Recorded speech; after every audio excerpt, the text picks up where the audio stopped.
Ma'asyiral muslimin rahimakumullah.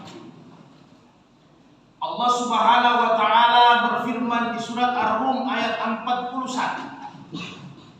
Sering kita mendengar ayat ini.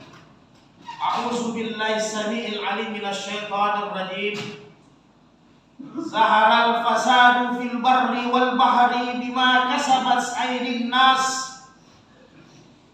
Bahwa telah kelihatan, telah nampak bagaimana kerusakan yang ada di darat, kerusakan yang ada di laut, kerusakan yang ada di bumi, kerusakan yang ada di gunung, kerusakan yang ada di udara.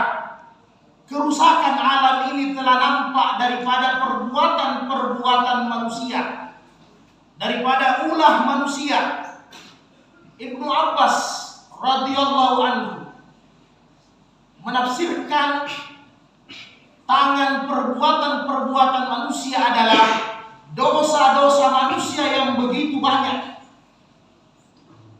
maksiat daripada manusia yang begitu banyak, kelakuan buruk daripada anak Adam alaihissalam. Maka inilah yang merusak ini dunia. Maka saudaraku sekalian, manusia yang merusak alam ini, baik dengan tangannya maupun dengan dosa-dosanya, bukan hanya Allah yang akan marah kepada kita sekalian, bukan hanya Allah yang melaknat kita. Bahkan di kitab tafsir Ibnu Katsir menjelaskan ayat ini, sampai binatang-binatang yang ada di dunia ini mendoakan kepada manusia yang membuat kerusakan dan dosa. Mereka berdoa, ya Allah, laknatlah manusia ini. Allahumma al'anhum anhum, laknat mereka ya Allah. Disebabkan daripada perbuatan tangan mereka, dosa-dosa mereka, sehingga dunia ini, tanah ini gersang, tanah ini kering, bahkan tidak diturunkan hujan begitu lama. Laknat mereka ya Allah. Ini doa binatang kepada kita manusia apabila kita berbuat dosa dan maksiat di muka bumi ini. Bagaimana dengan Allah Subhanahu wa taala? Maka saudaraku yang dimuliakan Allah Subhanahu wa taala berfirman dalam Al-Qur'an, "Wa ma asabakum min musibatin", tidaklah apa yang menimpa kamu cobaan musibah, "fa bima kasabat aydikum", kecuali akibat tangan kalian, akibat ulah kalian, akibat dosa-dosa kalian. Wa kahatal matru, begitu juga tidak turun hujan, kemarau yang berkepanjangan, itu semua dosa-dosa kalian, kata Allah. Wa ya'funa an katsir, hanya begitu banyak Allah maafkan manusia. Bahkan dalam hadis-hadis sahih Rasulullah bersabda, apabila tidak ada binatang dan tumbuhan yang hidup di muka bumi ini, sebenarnya Allah ingin menghentikan sama sekali air hujan. Sebenarnya Allah ingin mencabut semua mata-mata air, sumber kehidupan, karena masih ada binatang dan tumbuh-tumbuhan. Makanya Allah, kata Nabi, masih turunkan ini air hujan. Kalaulah hanya manusia dengan dosa dan maksiatnya, bisa jadi kita sudah mati bergelimpangan, saudaraku yang berbahagia. Saudaraku yang dimuliakan Allah, meskipun secara ilmiah para pakar-pakar BMKG yang ahli di bidangnya telah meramalkan bahwa akan ada El Nino, utamanya 2023 sampai awal 2024, panas bumi yang di luar normalnya. Tetapi fenomena ini tentunya semua datangnya dari Allah Subhanahu wa taala.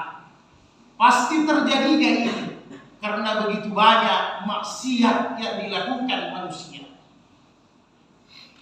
Dalam hadis-hadis sahih yang lain Rasulullah bersabda, Beristighfarlah kalian, kembalilah kepada Allah, minta ampun agar Allah menurunkan hujan kepada kalian, mengalirkan sumber-sumber air, menghidupkan tumbuh-tumbuhan.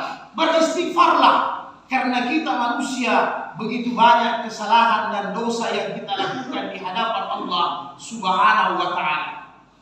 Maka oleh sebab itu saudara-saudaraku yang berbahagia, tentunya musibah yang kita rasakan, cobaan ini luar biasa. Mending kita di Palu walaupun panas sudah melebihi normal, batas ambang biasanya, tetapi alhamdulillah kita masih bisa merasakan kehidupan. Dibandingkan di belahan lain di saudara-saudara kita, bahkan ada yang tidak mendapatkan air, gagal panen. Dan inilah juga imbasnya. Secara dunia semua bahan-bahan pokok naik karena gagal panen. Banyak sumber-sumber air yang tidak mengeluarkan air seperti mana biasanya. Dan ini imbasnya juga kita rasakan. Penerangan kita PLN juga luar biasa. Setiap hari kita mati lampu. Kenapa? Sumber air yang digunakan untuk PLTA kering, tidak mencukupi pasokannya. Bukankah ini semua kehendak daripada Allah Subhanahu wa ta'ala? Maka marilah kita bermuhasabah, merenung. Ternyata ada yang mengelola ini alam. Ada yang berkuasa atas alam ini. Dia tidak berputar dengan sendirinya, tidak terjadi secara alamiah, tetapi ada penguasanya, yaitu Allah Subhanahu wa ta'ala.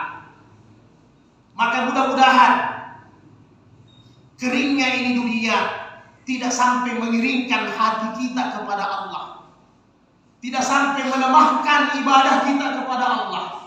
Inilah ujian yang diberikan kepada orang-orang yang beriman dan bertakwa.